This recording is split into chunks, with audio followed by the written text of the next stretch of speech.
जिक्र झेलम का बात हो दीने की, चांद पुखराज का रात पश्मीने की।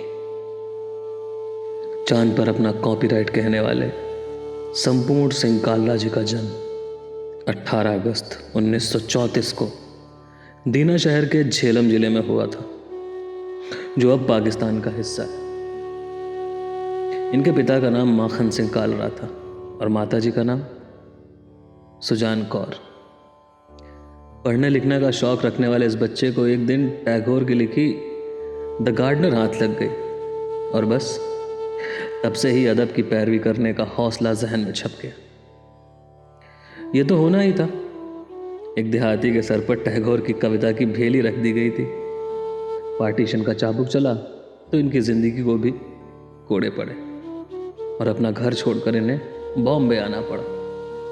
यहाँ आकर इन्होंने कई छोटे बड़े काम किए।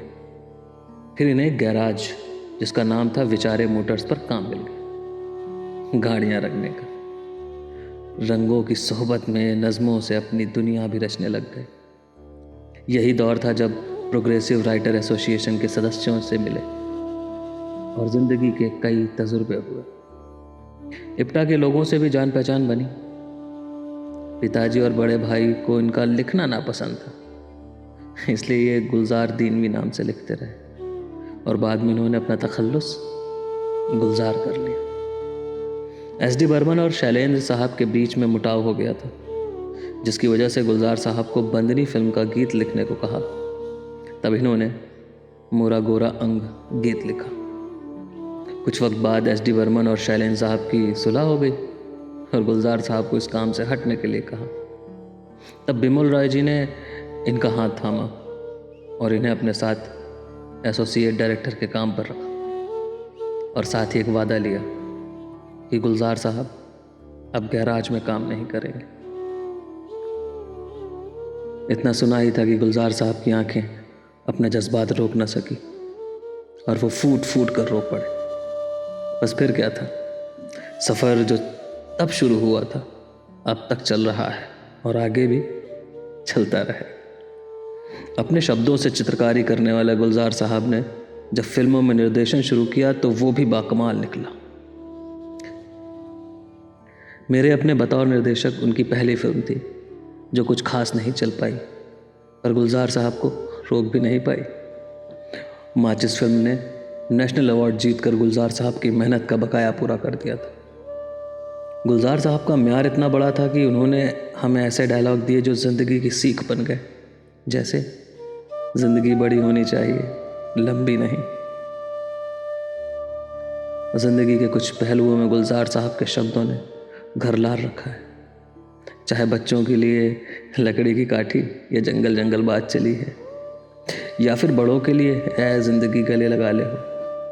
इश्क करने वालों के लिए जैसे हमने देखी है इन आँखों की महकती खुशबू, या बिछड़ने वालों के लिए मेरा कुछ सामान हो। सरहदों के लिए लकीरें हैं तो रहने दो हो।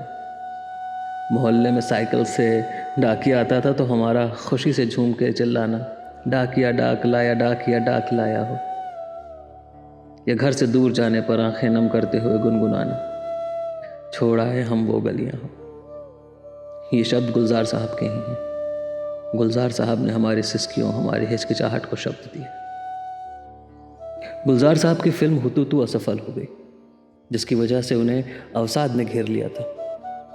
इस दौर में उन्हें बाहर निकाला उनकी बेटी बोस्की यानी मेघना गुलजार ने। गुलजार साहब के घर का नाम बोस्कियाना है और उन्होंने अपनी बेटी पर भी बहुत सी नज़में लिखी।